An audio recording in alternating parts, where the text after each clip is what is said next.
जब महिलाओं को लेकर छोटी-छोटी आज़ादी की बात की जाती है, तो कुछ लोगों का कहना होता है कि महिलाएं तो स्पेस में जा रही हैं और बात हम कपड़ों की कर रहे हैं। अंतरिक्ष की बातें करके वो ये भुला देना चाहते हैं कि उसी समय किसी गांव या घर में लड़की को सिर्फ इसलिए पिटाई कर मार दिया जाता है क्योंकि उसने जीन्स टॉप पहना था, जबकि परिवार के हिसाब से उसको सूट सलवार पहनकर ऊपर से दुपट्टे से खुद को ढकना था।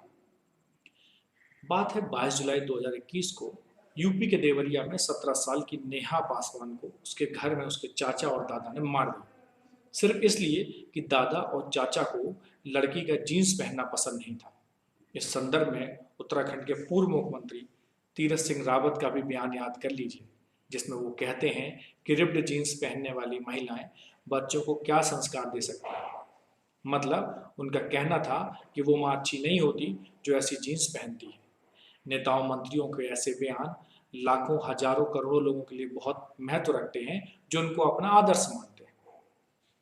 एक तरफ लड़कियां आसमान छू रही हैं, तो दूसरी तरफ लड़कियां अपने पसंद के कपड़े तक नहीं पहन सकती। लेकिन ये आसमान छूने वाली लड़कियां कौन हैं? इनकी घरेलू परवरिश, स्कूल, कॉलेज, समाज और संस्थान क्या वैसे ही हैं जैसे उन लड़कियों के जिनको अभी पसंद के कपड़े पहनने की आज़ादी भी नहीं मिली है? यूपी के देवरिया के गांव या कस्बे के उसी माहौल की लड़की क्या अंतरिक्ष में जाने की कल्पना सहजता से कर सकती है?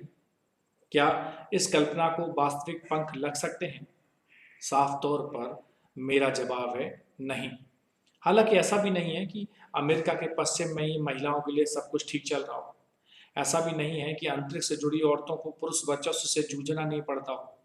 अमेरिकी अंतरिक्ष संस्थान नासा की बार बार आलोचना होने के बाद नासा ने 2019 में पहला all women space walk launch किया, जिसमें जेसिका मेयर और क्रिस्टीना कोच ने अपनी टीम के साथ अंतरिक्ष की यात्रा पूरी की। अमेरिकी अंतरिक्ष मिशन में अब डाइवर्सिटी पर काफ़ी फोकस किया जाता है, इसलिए अंतरिक्ष में जाने वाली टीम में विभिन्न नस्लें जैसे ब्लैक, एशियन के लोग भी होते हैं।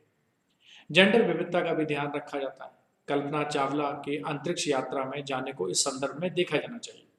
इतना ही नहीं, जेंडर भेदभाव को कम करने के लिए नासा ने एक कदम और उठाया है। नासा ने अपने मिशन मून की घोषणा करते हुए बताया कि वे नए प्रोजेक्ट आर्टेमिस पर काम कर रहे हैं, जिसमें महिला एस्ट्रोनॉट को चांद पर भेजा जाएगा।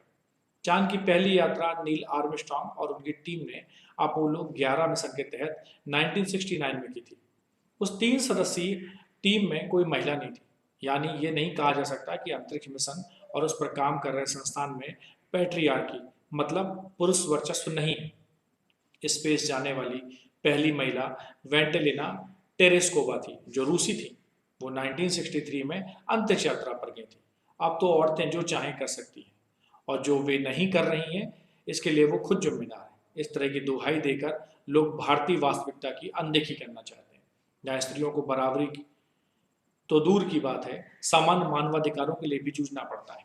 यहाँ यौन हिंसा अभी भी बहुत बड़ी समस्या है और गैर बराबरी इतनी कि लड़कियों को जन्म लेने के लिए भी संघर्ष करना पड़ता है।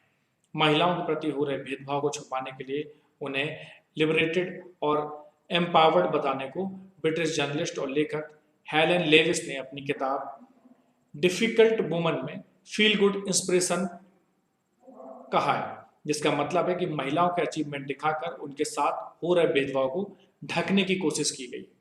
इस तरह से जो नैरेटिव या विमर्श स्थापित करने की कोशिश होती है, उसके पीछे मंशा ये होती है कि महिलाओं की समस्या को उनकी निजी समस्या के तौर पर दिखाया जाए, ताकि उन्हें पेश आने वाली समस्याओं के लिए उन्हें ही जिम्मेदार ठहरा दिया जाए।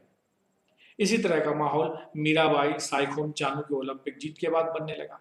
खास तरह के लोग लिखने पढ़ने वाली महिलाओं को टारगेट करने लगे कि असल फेमिनिज्म तो खिलाड़ी कर रहे हैं, पढ़ने लिखने वाली या शहरी कामकाजी महिलाएं तो बस यूं ही बेकार हैं। ये दरअसल दो तरीके खतरनाक हैं। ऐसा करने वाले चानू के संघर्ष को महिमा मंडित यानी ग्लोरीफाई करके उन परिस्थितियों को वैधता दे रहे हैं जो दरअसल एक सभ्य या विकसित समाज में होनी ही नहीं चाहिए। मीराबाई चानू को अगर बुनियादी किस्म के संघर्ष करने पड़े तो सवाल ये भी तो पूछा जाना चाहिए कि उन्हें ये समस्याएं आई ही क्यों, और ऐसा क्या किया जाना चाहिए कि एक महिला खिलाड़ी को ऐसी समस्याओं से ना जूझना पड़े। रोल मॉडल होना अच्छी बात है, लेकिन रोल मॉडल की कामयाबी देखना और उस तक पहुंचने वाले संघर्ष को नकार देना ये किसी भी तरीके से सही नहीं हो सकता। नारीवाद का असल मकसद इसी रास्ते के संघर्ष को रेखांकित करना है। इस रास्ते को सुगम बनाने की कोशिश करिए, वो ज़्यादा जरूरी है। हर क्षेत्र और देश में महिलाओं की लड़ाई अलग अलग स्तर पर है। इसके लिए किसी भी एक स्तर को हाईलाइट करके दूसरे स्तर को नकारा नहीं जा सकता। ये कहना कि सिर्फ निरर्थक बल्कि एक रणनीति के तहत भी है कि लड़कियां तो अंतरिक्ष में जा रही हैं और भारत की लड़कियां अभी भी कपड़े पहनने की आज़ादी के लिए जूझ रही हैं। अगर इस समय उसका संघर्ष जीन्स पहनने का या मोबाइल फ़ोन रखने का या दोस्त बनाने की आज़ादी का है, तो इसे इसलिए नज़रअंदाज नहीं किया जा सकता कि नासा ने एक और लड़की को अंतरिक्ष में भेजने की तैयारी कर ली है। तो कुल मिला के आप ये समझ लीजिए कि इस न्यूज़ को आप तक पहुंचाने का मेरा एक ही उद्देश्य था कि हमारी कथनी और करनी में अंतर नहीं होना चाहिए। मेरा भाई जानू के संघर्ष को भी देखना होगा कि वो किन परिस्थितियों से ढल के ओलंपिक मेडल को जीत सके। हो सकता है कि वो परिस्थितियां नहीं होती और बहुत बेहतरीन परिस्थितियां उनके लिए बनाई जाती, उनके लिए इंफ्रास्ट्रक्चर डेवलप होता, तो वो क्या कर सकती थी, वो गोल्ड भी ला सकती थी।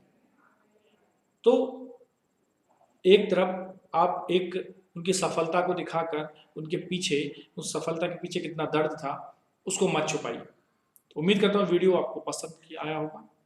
तो इस तरह के वीडियो को देखने के लिए चैनल को लाइक, शेयर और सब्सक्राइब जरूर करें।